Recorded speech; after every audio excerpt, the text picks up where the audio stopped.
The 10. First, the highlights. Governor Sanwo-Olu hosts Southwest All Progressives Congress National Executive members.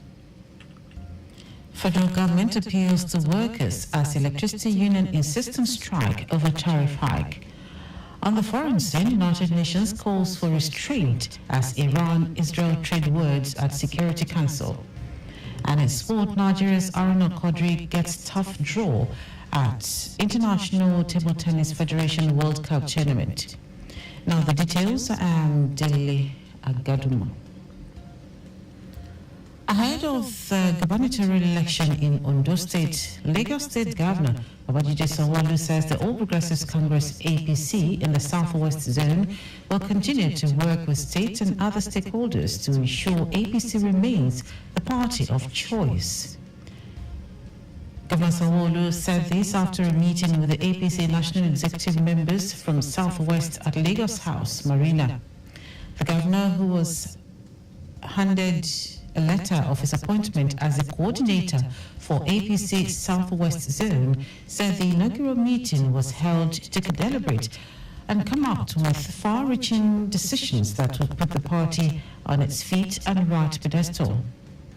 He said members of the executive had resolved to intervene in issues and engage with critical stakeholders to ensure they are not only taken care of, but ensure they enjoy the dividends of democracy. We identified places where we need to work, and work is a continuous thing. We are working in the law state, we'll continue to work in the Osun state, and continue to work also in Ondo state. But maybe Ondo has a unique issue because he also has an election of his coming, and that affects all parties. There are candidates that have been thrown out, there are people that have aspired to be the aspirants that will turn out to be candidates, after primary election. So there's no problem at all. We're all brothers, we're all sisters, we resolve all our issues in-house. And I'm rest assured that APC will continue to remain the party of choice in Ondo State. Reading the communique after the meeting, APC Vice Chairman, Southwest Zone, Isaac Kekemeke, who congratulated the governor on his appointment as the coordinator, said the executive members have resolved to prioritize empowerment and engagement with students, youths, women, and persons with disabilities among the initiatives. The meeting also resolved as part of engagement with the leadership, formal and informal of the party, to convene a Southwest Assembly of the All Progressive Congress sometimes in June, early June this year. That was APC Vice Chairman, Southwest Zone, Isaac Kekemeke.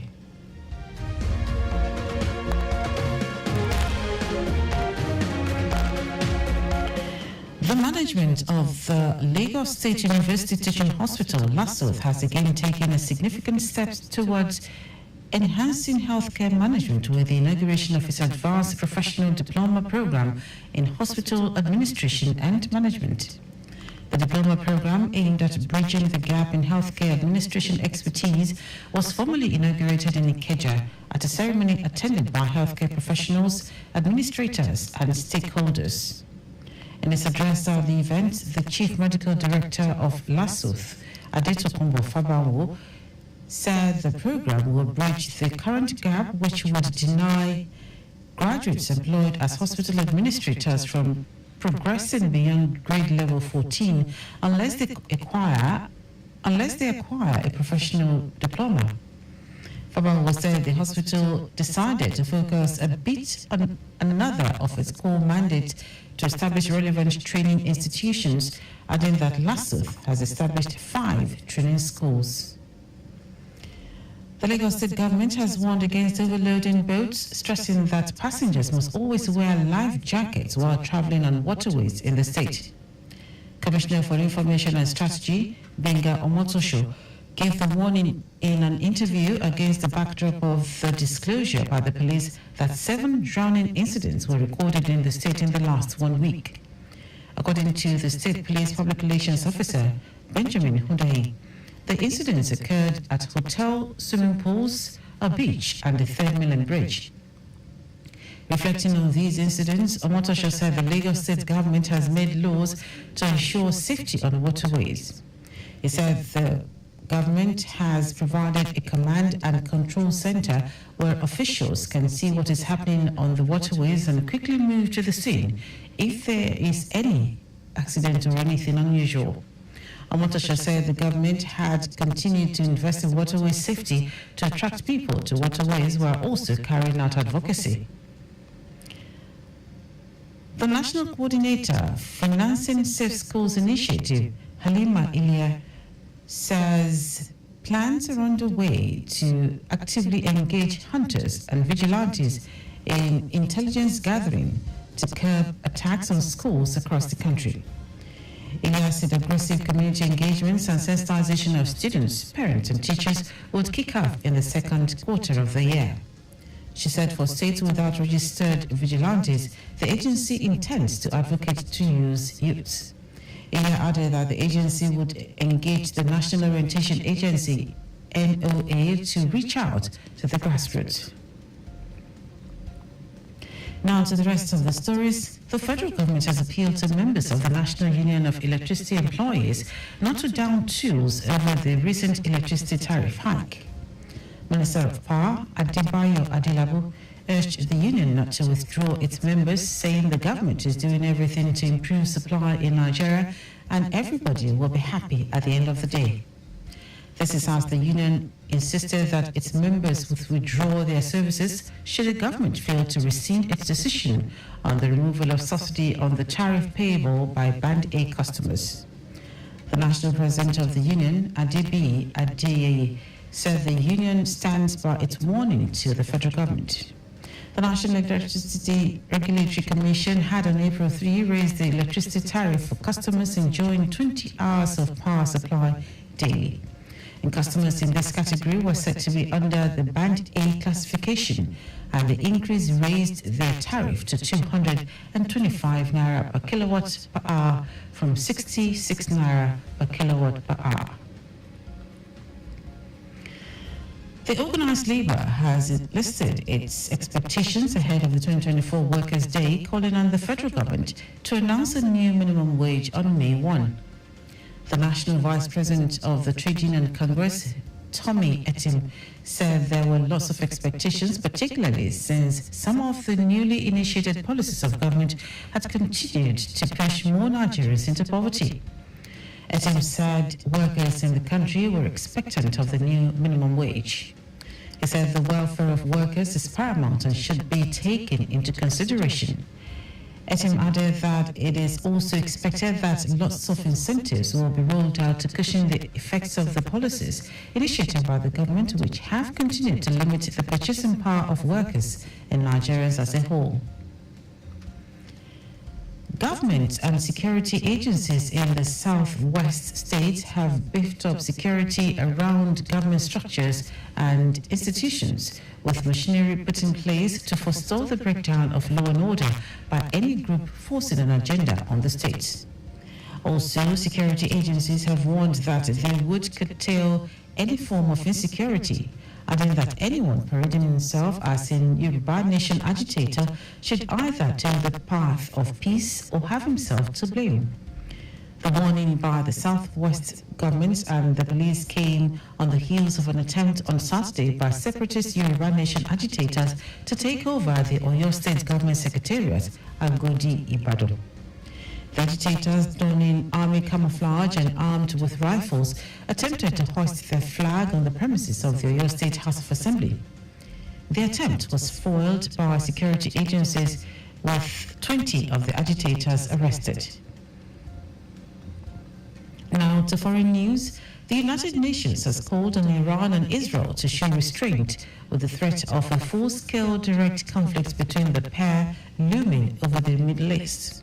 Secretary General Antonio Guterres warned the adversaries at an emergency meeting of the UN Security Council not to further escalate tension in the region with further attacks, following mutual air attacks over the past 2 weeks. Iran and Israel concentrated on accusing one another of being a threat to peace. Iran launched hundreds of drones and missiles at Israel late on Saturday. The war in Gaza has triggered regular clashes between Iran's regional allies such as Hezbollah, Hamas and the Houthis and Israel. The direct attack, retaliation to strike still unclaimed by Israel on Iran's embassy compound in Syria on April 1, marked a serious escalation. In our sport, Nigeria's sole flag bearer at the ITTF World Cup Macau 2024, Quadri Aruno, has been drawn in Group 15 of the men's singles as he will slug it out against Portugal's Marcos Freitas and Puerto Rico's Daniel Gonzalez. The 48 players have been drawn into 16 groups of 3 players in each group, with the winner in each group advancing to the second stage of the competition. Aruno, who has been a regular face at the ITTF World Cup, remains the first and only African to have reached the quarterfinal stage of the $1 million prize money tournament and is expected to begin his campaign against Portugal's Freitas, while his last group match will be on Tuesday against Puerto Rico's Gonzalez. And that ends on News at 10. Just before we go, ensure you're making use of your seatbelt while driving. You can follow us and like all our various social media platforms: X, Traffic Radio 961, Instagram, Lagos Traffic Radio 961. Subscribe and watch our news and programs live on YouTube at Traffic Radio 961. You can also visit our website at trafficradio961.ng. Did you know the Sanwo-Olu administration provided 450,000 pupils with e-learning devices? You can get more details on the Lagos State Government website. To end the news, are the highlights of the major stories. Ahead of the gubernatorial election in Ondo State, Lagos State Governor Babajide Sanwo-Olu says the All Progressives Congress APC in the Southwest Zone will continue to work with states and other stakeholders to ensure APC remains the party of choice. The federal government has appealed to members of the National Union of Electricity Employees not to down tools over the recent electricity tariff hike. We also told you that the United Nations has called on Iran and Israel to show restraint with the threat of a full-scale direct conflict between the pair looming over the Middle East. And in sport, Nigeria's sole flag bearer at the ITTF World Cup Macau 2024, Quadri Aruno, has been drawn in Group 15 of the men's singles as he will slug it out against Portugal's Marcos Freitas and Puerto Rico's Daniel Gonzalez. For contact with the newsroom, send a message to info@trafficradio961.ng. That ends the news broadcast compiled by Abiola Fabulago. I am Dele Agadumo. Good morning. Thank you for listening.